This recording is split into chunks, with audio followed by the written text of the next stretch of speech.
Hello everyone, welcome back to my channel. Hope you guys are okay.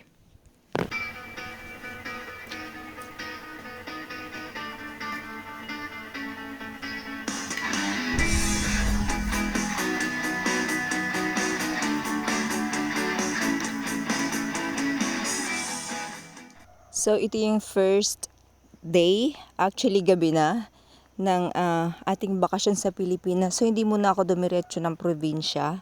So pumunta kami sa Taguig, sa Lakeshore Taguig. Kasama ko yung aking kapatid at yung dalawa niyang anak. At nakakatuwa kasi yung mga parol, mga lantern sa daan, parang may ano sila, may kung sa kulay may color coding, sila naman may lantern coding. Kasi yung parang sa isang lugar, pare-pareho yung mga lantern nila. Tapos pagdating mo sa ibang lugar naman, ganun din, iba din yung design ng kanilang mga lantern. So parang yung distinction na makikita mo sa isang lugar is makukuha mo sa pamamagitan ng pagtingin. Ewan ko lang kung tama ako, no? Pero nakita ko kasi na parang pagdating sa ibang lugar, iba naman yung lantern nila. Or mga barangay siguro yun. Na nakakatuwa din. Kasi parang somehow, alam mo kung nalipat ka na. At nakakatuwa pa rin talaga sa Pilipinas. Iba yung ambience ng Pasko sa Pilipinas. Kasi simple man siya, pero alam mo na ang mga tao talaga nag-effort na mapaliwanag kahit gaano kahirap ang buhay, kahit na maraming pagkukulang, pero pagdating sa ganitong panahon, kita mo talaga na ang mga tao ay nagde-decorate ng kanilang bahay para maramdaman yung Pasko, no? Yung feelings ng Pasko.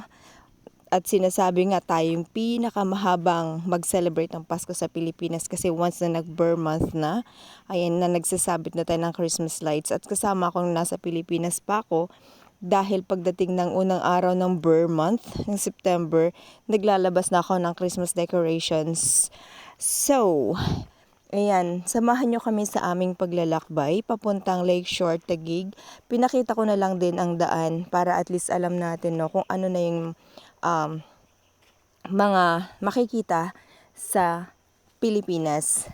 Ayan, so malapit na tayo at nakikita na natin yung mga ilaw. Ayan, samahan nyo kami sa aming pagliliwaliw dahil napakaganda ng lugar. Bagong ano pala to. Welcome to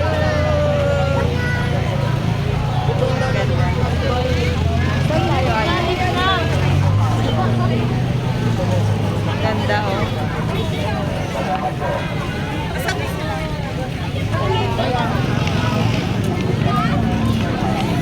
Ganda. Ganda naman.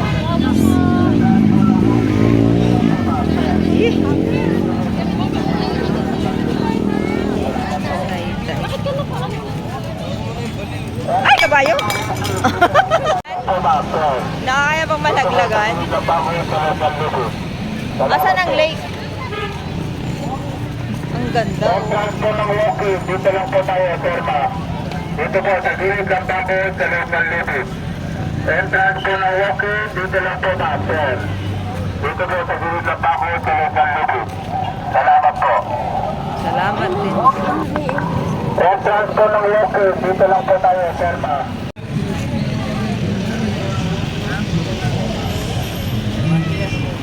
Grabe ang ilaw. So last year sa Global Taguig kami pumunta. And this year naman dito sa Lakeshore, Taguig pa rin. So napakaganda ng Taguig sa totoo lang ngayon. Talagang ang ganda ng Taguig. Kakailangan ba tignan yan? Yung bag? Tinitignan? Iniwasan ni tita. Hindi hindi ko naman alam na tinitignan. Bakit tinitignan ang bag ko? Titignan talaga yan. Ginanyan naman ako ng ano.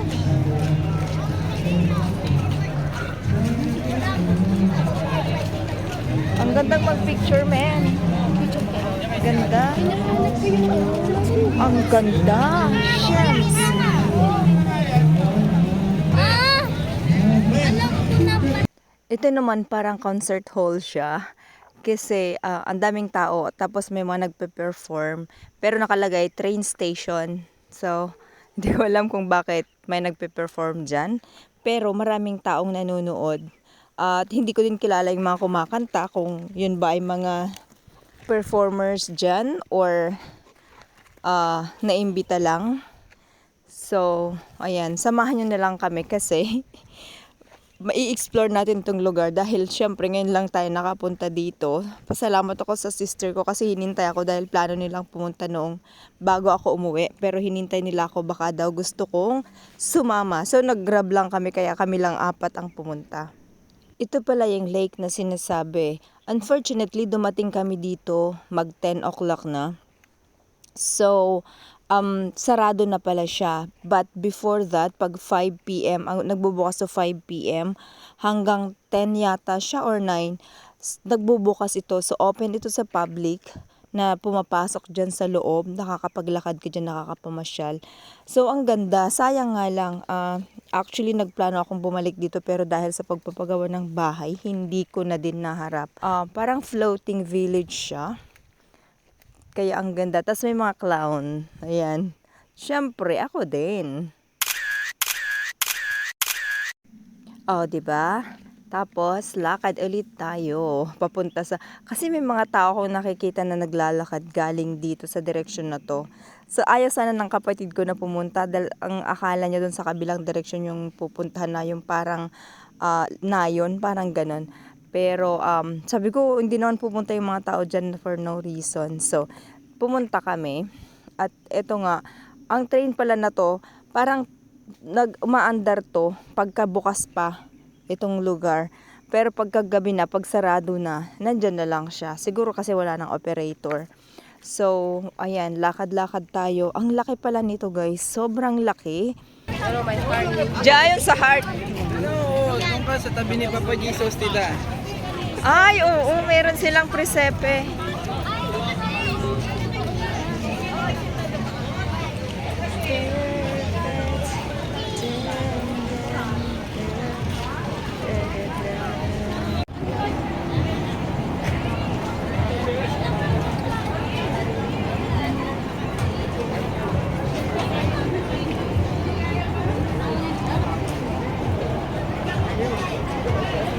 Ayan, magbe-video na lang kami kasi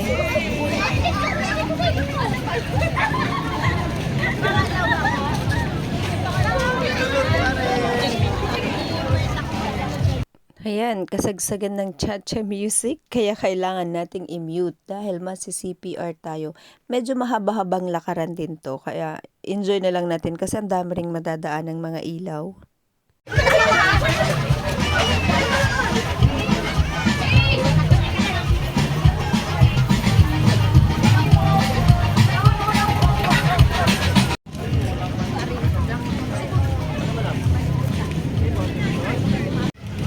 Ang ganda, oh. Ganda-ganda, eyes. Nandito kami sa Taguig. Patay na nga itong mga ilaw. Sayang.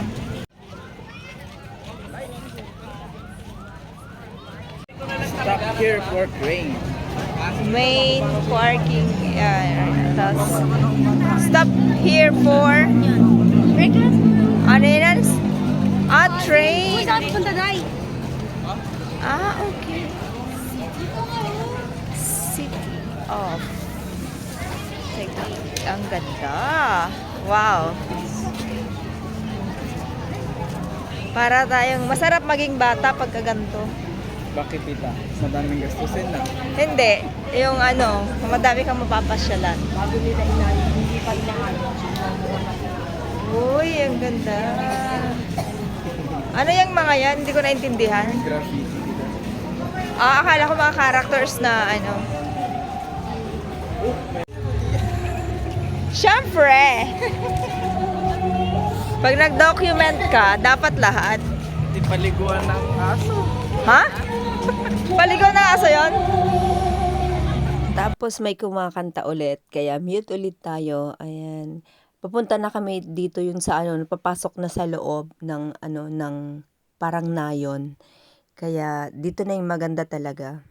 Ito naman papunta na kami sa main entrance para makapag-walk-in kasi dito talaga yung maraming mapapanood at makikita. Dito yung pinupuntahan ng tao at nakakatuwa yan. Yung sinasabi niya, think big Taguig. So talagang dinevelop ng husto ang Taguig, no? Parang ito na yung kakumpetensya ng Makati. Ayan, ito na yung main entrance kung saan dito organized na yung paglalakad ng mga tao. Hindi ka po pwedeng liku-liko kung saan-saan. Mayroon talagang direksyon ang lakad ng mga tao. Tapos, hindi ka pwedeng basta huminto. Hindi sila nagpapahinto para syempre hindi maputol yung daloy at hindi magkanda gulo-gulo sa loob. So, dito lang kumbaga marami na ang guard, marami na ang nakatingin, no? Para lahat ng tao makapasok at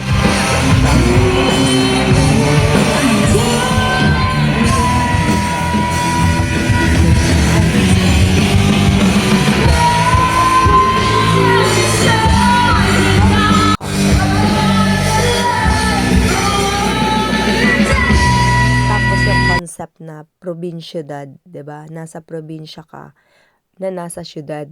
Ang ganda. Gustong-gusto ko yung heart na yan, yung hands na yan na heart. So, ikutin natin guys ang lugar kasi ang ganda-ganda. Daming tao, sobrang daming tao kahit medyo late na. Nung gabi kasi late kami lumabas pero ang daming tao pa rin. Siguro naman kasi syempre makikita mo yung mga ilaw sa gabi. Tapos syempre ang mga tao umiiwas din siguro sa crowd kaya nagpa-late ng labas kasi inaiisip ko, I can imagine na nung pag-open nung yung sa Lakeshore dun sa siguro yun punong-puno ng tao. Tapos ang ganda ng pinasukan namin na to, ang ganda-ganda.